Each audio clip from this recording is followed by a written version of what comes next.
Hello everyone, কেমন আছো তোমরা সবাই? আশা করি সবাই ভালো আছো। আবার একটা নতুন ব্লগ নিয়ে চলে এসেছি তোমাদের কাছে। আর এখানে দেখছো একটা ফ্লিপকার্টের পার্সেল এসেছে, যেটা খোলার জন্য মাম্মা ব্যস্ত হয়ে পড়েছে। তো এটা দেখো কি এসছে, এটা একটা মিক্সিং প্যালেট আমি অর্ডার করেছিলাম, তো সেটাই এসেছে অর্ডারটা। আর ও এখানে খুলতে লেগেছে সেই পার্সেলটা। প্যালেট এসে গেছে মেকআপের, এটা ছিল না আমার কাছে, সেজন্য অর্ডার করেছিলাম, এসে গেছে। তো আজ একটা লুক ক্রিয়েট করব আমার বোনের ওপর, বলতে পারো বাড়িতে একটু প্র্যাকটিস করব যার জন্যই। তো এখানে আমার শাড়ি, তার সাথে আমার সব মেকআপের প্রোডাক্ট সমস্ত কিছু বের করে সাজিয়ে গুছিয়ে রাখা। আর এটা কে গুছিয়ে রেখেছে জানো? আমাদের মাম্মা। তো দেখো আজকে হচ্ছে এই বোনটাই হচ্ছে আমার মডেল। তো ও কিন্তু তোমরা আগেও আমার ব্লগে ওকে দেখেছো। আর ওর ওপর আজকে একটা রয়্যাল রিসেপশন লুক ক্রিয়েট করব, সেই জন্যই ওকে ডিকে পাঠানো। তো আমারও প্র্যাকটিস হবে আর নতুন একটা লুক তোমাদের সামনে নিয়ে আসতে পারবো, সেই জন্যই ওর উপর আমি প্র্যাকটিস করছি এখন।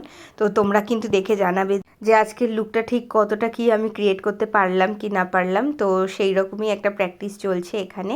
আর ও তো অনেক দিন ধরে আমাকে বলে রেখেছিল যে তুই যদি কখনো মেকআপ শিখিস অবশ্যই আমার উপর প্র্যাকটিস করবি বা আমাকে একটা লুক ক্রিয়েট করবি আমার উপরে, ব্রাইডাল লুক। তো সেই জন্য ওর উপর আজকে একটা রিসেপশন লুক দিচ্ছি। তো ফাইনালি ওর লুকটা প্রায় কমপ্লিট হয়ে গেছে। আর আমি এখানে অপেক্ষা করছিলাম, কারণ আমার ফোনে এখন যেহেতু অনেক দিন পুরনো হয়ে গেছে না, আমার ফোনটা প্রায় 4 বছর, যার জন্য এখন আর ফটো ভিডিও একদম ভালো আসে না। সেই কারণেই আমার বোনের অপেক্ষা করছিলাম, ওকে রেডি করে বসিয়ে রেখেছিলাম। আর ও এখানে দেখো সেজে গুজে বসে আর ফোন কাটছিল বসে বসে। আর বোন আসলেই তারপরে কিন্তু ওর শ্যুটটা আর ফটোগুলো তো দেখো বোন এসে গেছিল। দেন তারপর এটাই ছিল ওর বিফোর আফটার লুক। কেমন লাগলো আজকের ওর লুকটা তোমরা সবাই কমেন্ট করে জানিও। তো ওর ওপরে লুকটা কেমন যাচ্ছে সেটা কমেন্ট করে তোমরা জানাতে ভুলো না।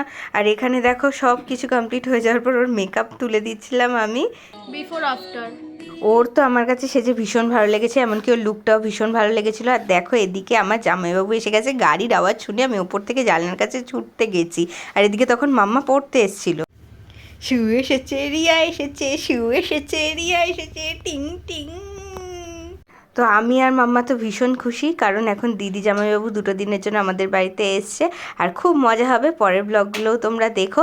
আর দেখা যাক যে কতটা তোমাদের সাথে শেয়ার করতে পারি ভিডিওর মাধ্যমে, কারণ আনন্দ মজা করতেই হয়তো বেশি ব্যস্ত থাকবো। চলো টাটা বাই, দেখা হচ্ছে নেক্সট ব্লগে।